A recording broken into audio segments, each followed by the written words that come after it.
तोषिणि दिविसुतरोषिणि दुर्मदशोषिणि सिन्धुसुते जय जय हे महिषासुरमर्दिनि दुर्गभवर्दिनि शैलसुते।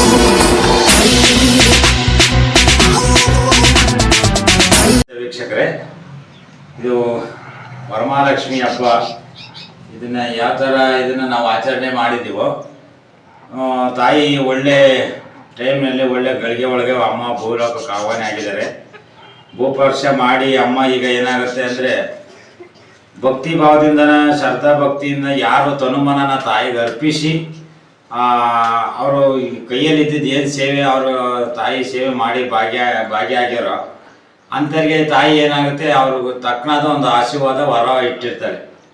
ತಾಯಿ ಇದನ್ನ ಒಳ್ಳೆ ಬಿಸಿಲು ಇಲ್ಲ, ಈ ಕಡೆ ಮಳೆನೂ ಇಲ್ಲ, ಒಳ್ಳೆ ವಾತಾವರಣದಲ್ಲಿ ಅಮ್ಮ ಭೂಪರ್ಶ ಮಾಡಿದ್ದಾರೆ.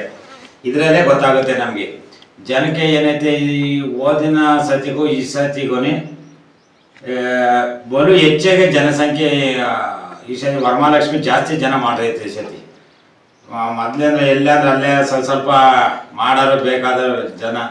ಇವಾಗ ಏನಿಲ್ಲ, ಎಲ್ಲ ಪ್ರತಿಯೊಬ್ಬರು ಆಚರಣೆ ಅನ್ನತಕ್ಕದನ್ನ ಸಂಭ್ರಮ ಚೆನ್ನಾಗಿ ಆಚರಿಸಿದ್ದಾರೆ. ಈ ಸತಿ ಮಾತ್ರ ತಾಯಿ ಅಷ್ಟಲಕ್ಷ್ಮಿ ಸ್ವರೂಪಿಣಿ ಆದ ಶ್ರೀ ವರಮಹಾಲಕ್ಷ್ಮಿ ಏನೈತೆ ಅಮ್ಮನವ್ರನ್ನ ಆಹ್ವಾನ ಮಾಡ್ಕೊಂಡು ಎಲ್ಲರೂ ಸಂಕಲ್ಪನೆಯಿಂದ ತಾಯಿಗೆ ನಾವು ಅದನ್ನೇ ಹೇಳಿದ್ವಿ.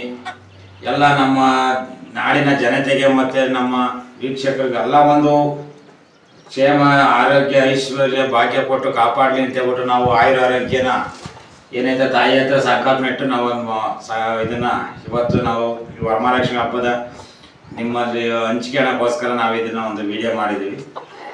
ಏನು ಅಂತಂದರೆ, ಇವತ್ತು ಬಲು ವರ್ಷದಿಂದ ಕಷ್ಟನ ನಾವು ನುಂಗ್ಕೊಂಡೇ ಬರ್ತಾ ಇರ್ತೀವಿ.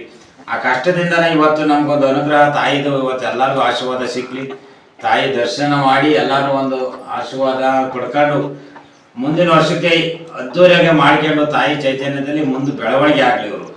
ಇದನ್ನ ಇಷ್ಟು ಮಟ್ಟಿಗೆ ನಾವು ಒಂದು ಸಂಕಲ್ಪನೆ ನಾನು ಮಾಡ್ತಾ ಇದ್ದೀನಿ.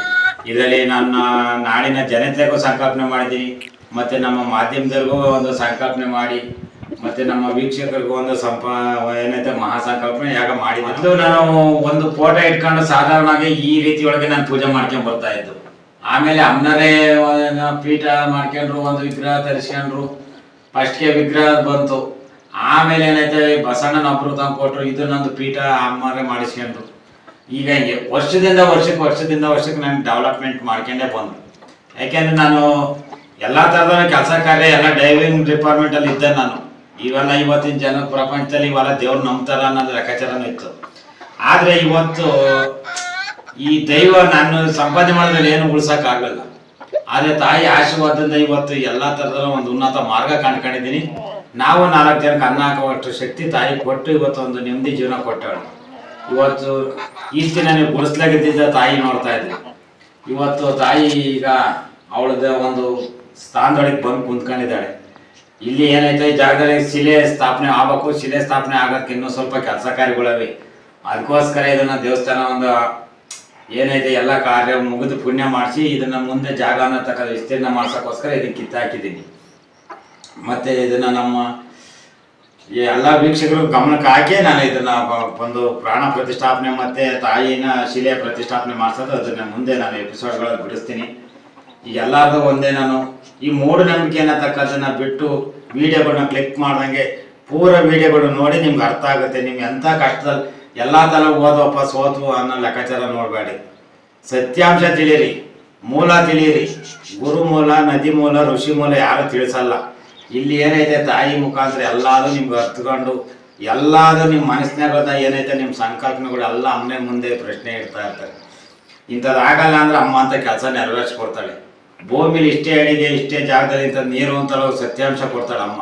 ಇವತ್ತು ಅಂಥ ಜಾಗಗಳಲ್ಲಿ ಗೆದ್ದು ಪವಾಡ ಮಾಡ್ತಾಳ ಅಮ್ಮ. ಅಂಥ ಸಾಧನೆಗಳನ್ನ ಅಮ್ಮನ ಶಕ್ತಿನ ಯಾರೂ ಬಣ್ಣಿಸೋಕ್ಕಾಗಲ್ಲ. ಇದನ್ನು ನಮ್ಮ ತನುಮನ ಭಕ್ತಿ ಭಾವದಲ್ಲಿ ಬಂದಾಗ ಎಂತೆಂಥ ಭಕ್ತಾದಿಗಳು ಇವತ್ತು ನರ್ಲಾಡ್ಕೊಂಡು ಬರುವ ಕಷ್ಟ ಅಂತ ಬರೋರು ಈಗ ಹೋಗ್ಬೇಕಾದಾಗ ಏನಾಗುತ್ತೆ, ನಗ್ನಾಗ್ತಾ ಹೋಗ್ಯಾರ. ನಾವು ಏನೈತೆ ದುಡ್ಡಿನ ಹಿಂದೆ ಹೋಗಿಲ್ಲ, ನಾವು ಯಾವುದೇ ಒಂದು ಯಾಮಕ್ಕೆ ಒಳಗಾಗಿಲ್ಲ. ನನ್ನ ಏನು ಭಕ್ತ ಜನರ ಮತ್ತು ನನ್ನ ಸಮಾಜಕ್ಕೆ ಒಂದು ನಾನು ಈ ಭೂಮಿ ಹುಟ್ಟಿ ಬಂದಿದ್ದಕ್ಕೆ ನಾನು ಇಲ್ಲಿ ಒಂದು ಕೊಡುಗೆಯನ್ನು ತಕ್ಕೋದಕ್ಕೆ ನಾನು ಈ ಅಮ್ಮರ ನಿರೂಪಿಸಿರೋದಕ್ಕೆ ಒಂದು ಜವಾಬ್ದಾರಿ ನಾನು ಮಾಡ್ಕೊಂಡು ಹೋಗ್ತಾ ಇದ್ದೀನಿ. ಇದು ನನ್ನ ಎಲ್ಲರಿಗೂ ಒಂದು ತಿಳ್ಕೊಂಡು ಇದನ್ನ ಒಂದರಿಂದ ಒಂದನ್ನ ಈ ಮಾಧ್ಯಮನ ಬೆಳೆಸ್ಬೇಕು ಅನ್ನೋದೇ ನಮ್ಮದು ಉದ್ದೇಶ. ಆದ್ದರಿಂದ ನೀವು ಒಂದು ಸ್ವಲ್ಪ ಕೈ ಜೋಡಿಸಿ, ಇದು ಒಬ್ಬರಿಂದಲೇ ಇದನ್ನು ಸಹಕರಿಸೋಕ್ಕಲ್ಲ. ಎಲ್ಲರೂ ಇದನ್ನ ನಮ್ಮ ದೇಶದಲ್ಲಿ ನಮ್ಮ ನಾಡು ನಮ್ಮನ್ನೇ ನಾವು ಕಾಪಾಡ್ಕೊಬೇಕು, ಆನಂತರ ಬೇರೆ ಇದನ್ನ ನೋಡ್ಕೊಬೇಕು.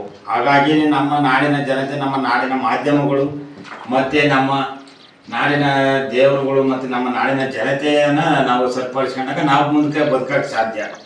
ನಮ್ಮಲ್ಲಿ ಏನು ಕುಂದುಕೊರತೆ ಆಗಿದೆ, ನಮ್ಮಲ್ಲಿ ಏನು ಸಮಸ್ಯೆ ಇದೆ ಅದನ್ನು ಪರಿಹರಿಸ್ಕೊಂಡು ನಾವು ಇಂಥದ್ದು ಆಗಿದೆ ಅಂತಂದರೆ ಅಂಥದಕ್ಕೆ ನಾವು ಯಾವ ಥರ ಸಂಕಲ್ಪನೆ ಮಾಡಬೇಕು ಅಂದರೆ ತಾಯಿನ ಈ ವರ್ಷದಲ್ಲಿ ನಾನು ನಿಮಗೆ ಅರ್ಥ ಆಗಿರ್ಬೋದು. ಈ ತಾಯಿನೂ ಮಹಾಲಕ್ಷ್ಮಿನೇ ಆದರೆ ಇದನ್ನು ಯಾಕೆ ಕೊಂಡಿಸಿದ್ದೀರ ಅಂತ ನಾನು ನಿಮಗೆ ನನಗೇನು ನನ್ನ ಕುಟುಂಬ ಮತ್ತು ನನಗೇನೈತೆ ನನ್ನ ನಾಡಿನ ಜನತೆಗೋಸ್ಕರ ಒಂದು ಸಂಕಲ್ಪನೆ ಮಾಡೋದು ಇವತ್ತು. ಇದು ಸಂಕಲ್ಪನೆ ಮಾಡೋದು ನನ್ನ ಕೋರಿಕೆ, ನನ್ನ ಆಸೆ. ಇದು ಈ ಕಳಸ ಸ್ಥಾಪನೆ ಏನು ಮಾಡಿದ್ವಿ ಅಮ್ಮರು ಇದರಲ್ಲಿ ಆಹ್ವಾನ ಆಗಿ ಇದರಲ್ಲಿ ನಮ್ಮೊಂದು ಆಶೀರ್ವಾದ ಇಟ್ಟು ಹೋಗ್ತಾರೆ. ಇದರಲ್ಲಿ ಆಶೀರ್ವಾದ ಇಟ್ಟು ಹೋಗಿರೋದು ಇದರಲ್ಲಿ ಗಂಗೆ ಅನ್ನತಕ್ಕಂಥದ್ದು ನಾವು ಸೇವನೆ ಮಾಡ್ಕೊಂಡು ನಮ್ಮ ಮನೆ ಪೋಷಣೆ ಮಾಡ್ಕೊಂಡು ಮತ್ತು ನಮ್ಮ ಜಮೀನುಗಳಿಗೆಲ್ಲ ಪೋಷಣೆ ಮಾಡ್ಕೊಂಡಾಗ ನಮಗೂ ತಲೆ ಮೇಲೆ ಹಾಕೊಂಡು ನಮ್ಮ ತಲೆ ಮೇಲೆ ಬಂದು ದೋಷ ಬಗೆಹರಿದೆ.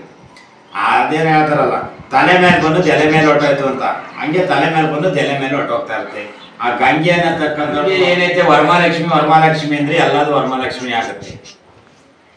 ವರಮಹಾಲಕ್ಷ್ಮಿ ಅಂದರೆ ಅಮ್ಮ ವರವಾಗಿ ಬಂದದ್ದು ನನ್ನಲ್ಲಿ ಏನಿಲ್ಲ ಅನ್ನೋದಕ್ಕೆ ಇದು ಸಾಕ್ಷಿ.